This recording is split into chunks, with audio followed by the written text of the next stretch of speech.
Good morning, happy Sunday. Morning, happy Sunday, everyone. Welcome to the Two Mats regular Q&A episode brought to you by the New European newspaper. First question from Amanda in West Sussex.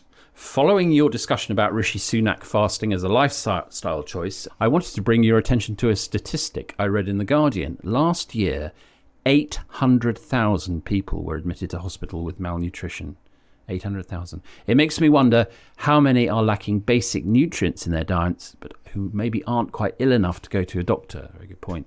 I guess a lot of the implications are obvious to many of us, but not to our fabulously wealthy Prime Minister. Great question. Thank you, Amanda from West Sussex. More of an observation than a question, isn't it? But yeah, I mean, certainly one that elicits a response, which is that isn't that just utterly shameful?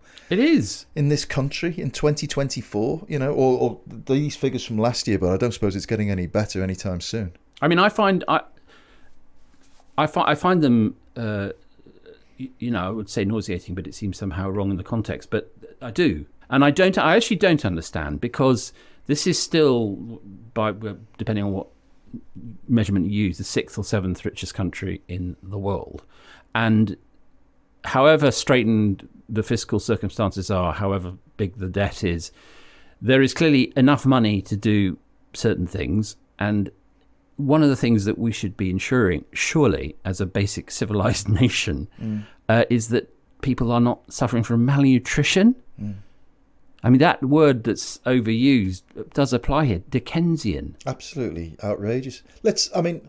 Okay, clearly we're in a terrible position where you've got people queuing up at food banks. You've got the stat I read the other day: 1 in 4 new mothers, skipping meals because they can't afford. Yes. You brought that up. 28%, I think it was, of new mothers skipping meals because they can't afford to feed themselves properly. So let's assume Keir Starmer comes into power.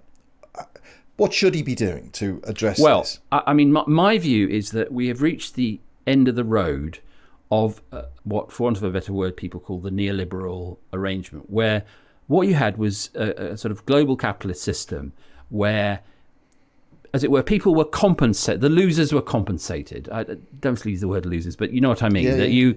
You adjusted the sort of subsidies and fiscal arrangements to people who, through brute luck or ill health or whatever, fell through the shards, and you fell through the slats, and you helped out, and this is called the welfare system or the benefit system.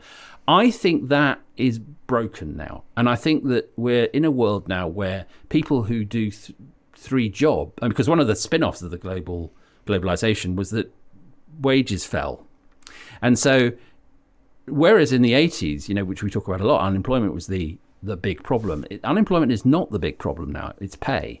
And, there are some of those mothers you're talking about will be turning 2 jobs and worrying about childcare all the time. Yeah. And I think that we have to, I'm not a big fan of the universal basic income, the idea that the state should pay everyone a flat rate of money. But I think we have to start looking beyond just the sort of universal credit model where some people get a bit of money, some people get more money. There is a deeper crisis here that people are not getting both minimal standards of living. Yeah. We're not talking about having 2 holidays and a car, but having enough to eat. And then beyond that, they're not getting a fair shake. And I keep using those words because I think that is something that has, certainly during my adult life, declined spectacularly. Yeah. Which is and I look at the next generation with concern, because the idea that if you work hard and you put in a graft, and not that you move to London and become a banker, but just do a job, you will be okay. That is gone. That's not the case now. All this is not just alarming, it is terrifying. Because a society depends on a degree of social cohesion that I think is now almost bust. Yeah, and one of the areas that concerns me, I mean, of course it concerns me because I'm a human being, is the idea that there are kids going without proper nutrition. Unbearable. And one of the things that Islington Council did, which is where I live, is they reintroduced free school meals for primary school kids. And I just thought, absolutely right, and breakfast clubs and are great breakfast too. clubs. I mean, when I was a kid, you got a bottle of milk every me too. playtime, Yeah, you know, yeah. and then Margaret Thatcher took it away. Milk snatcher. Thatcher, the milk snatcher. But that idea that, you know, we face common problems, and it shouldn't matter when you're a kid whether your parents are earning £100,000 or £30,000 that you can eat properly. You know, it shouldn't matter, because the effect it has on you as a family, but as an individual growing up, is enormous and lasts your whole life. You know? So I think any program where there's an equality of nutrition for children. It's just a basic. Yeah, come on. That, you know? and then I think you have to move on to, and you know, if you told me when I was 21 or 23 that I'd be arguing for a wages policy, you know. Yeah. But, you know, when you get to the point where people are turning 2 jobs, 3 jobs and can't, don't have enough to put a roof over their head and food on the table, then you do have to ask, the consequences of globalization have been vandalized society. It's not just a question of, you know, they've created a group that need to be helped. No, you know, we're now in a situation where it doesn't make sense. It's true. And these are not easy questions. And one of the reasons they're not easy questions is because no one's bloody well willing to ask them. Because the political paradigm we're in was actually formed in the 1980s. And at some point, and we've said this before on the podcast, will someone please start the 21st century? Please, also. You know, there's another aspect to it which might get me in hot water with some people, but I think there's an education aspect to it, specifically about food. I think we eat so much shit in this country. Absolutely. I mean, you go into any supermarket, any large supermarket, and there might be 20 aisles of stuff, right? 3 of which will be nutritionally positive. You know, the rest of it is shit. I mean, every child in this country should be taught about nutrition in the same way that they should be taught about what kind of information to digest. Exactly. You know, schools can't do everything, but they should be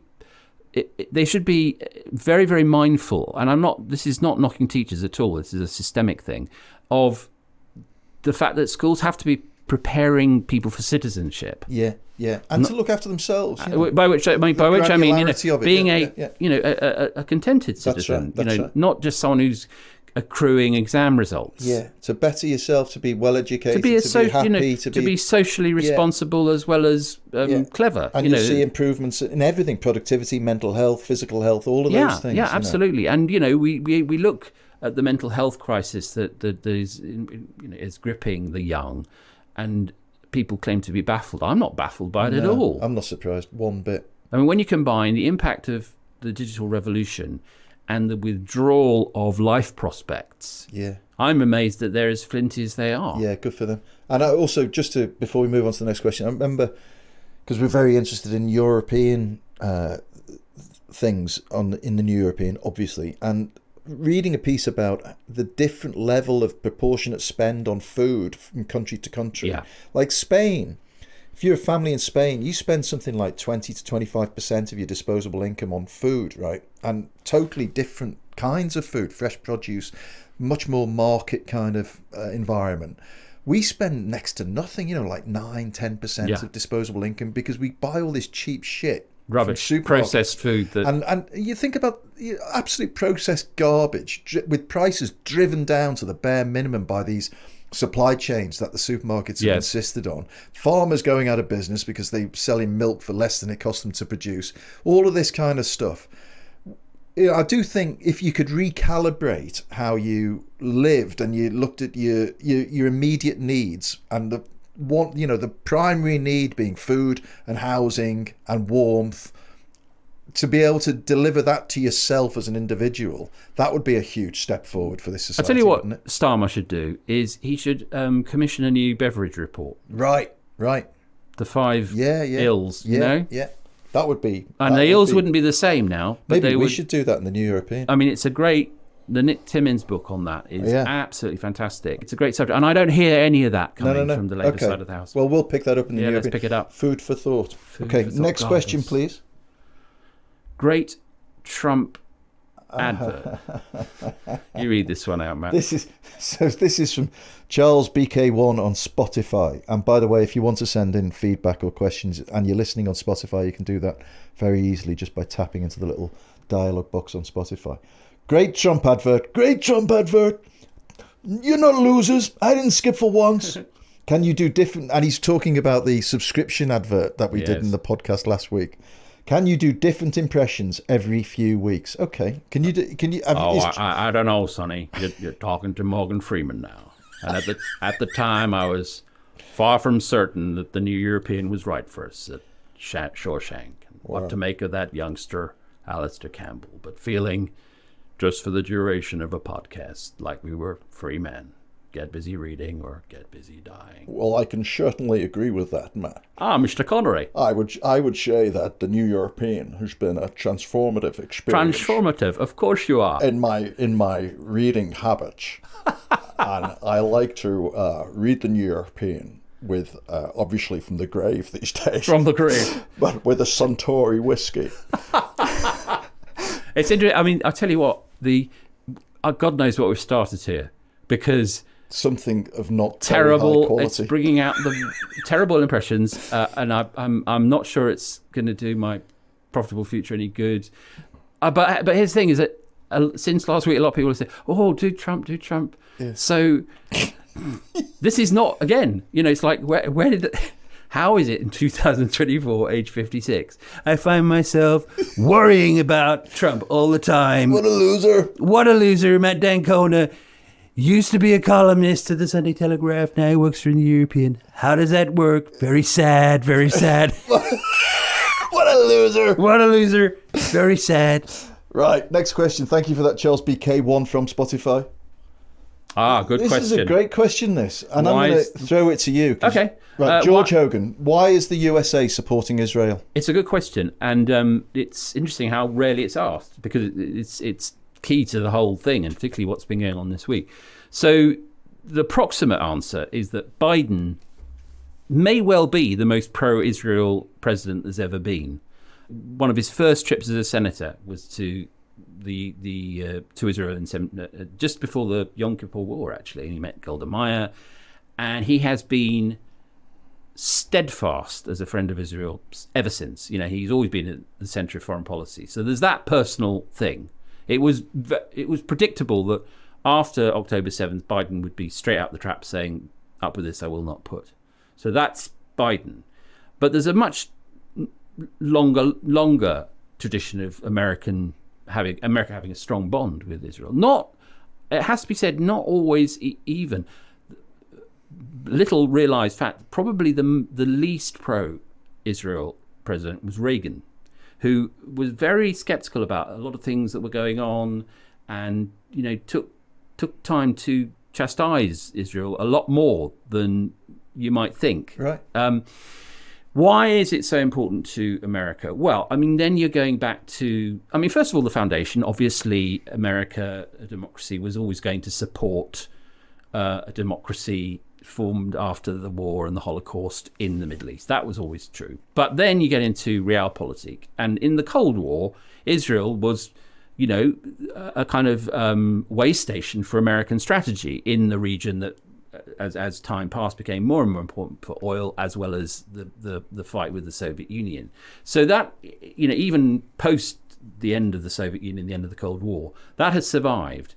And you've seen Antony Blinken, the US Secretary of State, engaged in, relentless, sleepless shuttle diplomacy between the representatives of Hamas and the Israeli government, and he is bitterly disappointed that Netanyahu, the Irish Israeli Prime Minister, turned down the peace proposal that did so very bluntly, didn't he? Absolutely. I was actually quite surprised by how absolutely he turned it down. Do you know what? The weird thing is, because he's not in a strong position, but it felt like a guy who held all the cards, and he doesn't hold all the cards. But... No, I think one of the reasons he turned it down, one can get into the whole thing about what's the future of Hamas under such an arrangement. But the key thing to think about Netanyahu is that the minute there's anything like a sort of ending or even pause of any duration in this, Netanyahu's toast. Yeah. So, right. But just to finish off, I think that it's interesting because this generation of American politicians, are about 150, do support Israel. But look at what's happening on American campuses. the support for the Palestinian cause is rock solid. And these, in the Ivy League schools, these are the leaders of tomorrow. You can't just dismiss them as woke idiots, as a lot of people do. Kids who don't count. And they've grown, and this is, I think, very important to understanding what's going on. Is that they haven't seen Israeli statesmen like Rabin and Peres and Barak. They've grown up with Netanyahu. Yeah. They've grown up with Israeli Trump as the face of Israel. Yeah. So they have very little kind of sense of kinship and sympathy. Interesting. And so I don't know, but if we were having this conversation 30 years from now, maybe fewer years, I wonder whether America will be quite as... It's so taken for granted, isn't it? Yeah. No, you're right. There's a bond. That's why, thank you, George Hogan, again. It's why it's such a brilliant question. But it's the best questions are the most cutting. Why do they support them? None of these relationships are written in stone. No. And if you look at the way that American foreign policy is going, which is undoubtedly towards a sort of America first isolationism, that's bad news for Ukraine, but it's probably also strategically bad news for Israel, because supporting Israel takes up a lot of bandwidth. But can you imagine an Israel without American support? Well, I mean, yes, tenuous, I can, and I think that it would be worse for it, oddly enough, because I think that they would still. There is no doubt that at various points since the foundation of Israel, the staying hand of the US on Israel has stopped things from being worse than they could have. And, Clinton was awesome in his attempt to bring peace to the region, which sadly didn't work out. But I just don't, this is causing Biden all sorts of electoral problems in a year that he could do without it. And I just wonder whether subsequent presidents and the people who run against them will want to be spending as marginalize it a bit. Yeah, I mean, I think the direction of travel, not just with Israel, but in America generally, is away from the post-war role of being the global policeman. Yeah. All right. Well, thank you again, George. Great question. Next question, please. I was surprised you wasted so much time on your latest pod slagging off Laurence Fox. He is very obviously suffering from cannabis psychosis. Would it not be better to be sympathetic to his evident mental health problem rather than poking fun at him? From Martin. Well, I don't know if I don't know whether Laurence Fox, is he public about smoking weed? I think he's talked about CBD, but I don't know whether he's suffering from cannabis psychosis. Certainly wouldn't diagnose it. I mean, what I do know is that he is present on our airwaves and present in our social media and is garnering support, which I find troubling and offensive, and that's got to be dealt with, whatever he's suffering from. And I think that there's a lesson from the world of addiction, if indeed he is suffering from addiction, and I hope he isn't, that it can be an explanation, but it's never an excuse. Right. And so I don't think that, with respect to Martin, it's a good question to raise. Yeah. That if indeed he is suffering from this, and I haven't heard that before, but as a thought experiment, say he is. That doesn't acquit him from, reasonable judgment upon his public utterances. Yeah. And actually, as we, the thing we really wanted to get into in that section last week was about who's funding him. That's right. In fact, we were at pains more about him. It's not really about Laurence Fox. Yeah, exactly. It was about the sort of dark money around him. I mean, Martin, thank you for your question, and certainly I hope this demonstrates we are sensitive. We are not fearful of critique. So anybody else not who disagrees with us, weigh in. Absolutely. But you're right about, you do trigger a little bit of concern about how casually we do talk about people having, I've done it. So we said, he's obviously having a chronic breakdown and stuff like this, and maybe he is having a chronic breakdown. It's extremely hard to know. I mean, one of the things that's been good about the greater transparency around mental health in the last couple of decades has been that the prevalence of mental health issues has become much clearer. I think the idea that it was a tiny proportion of the population that suffered is not true at all. No. And it's good that people and prominent people in public life have come forward and said, actually, I have suffered that. No, it's great. Yeah.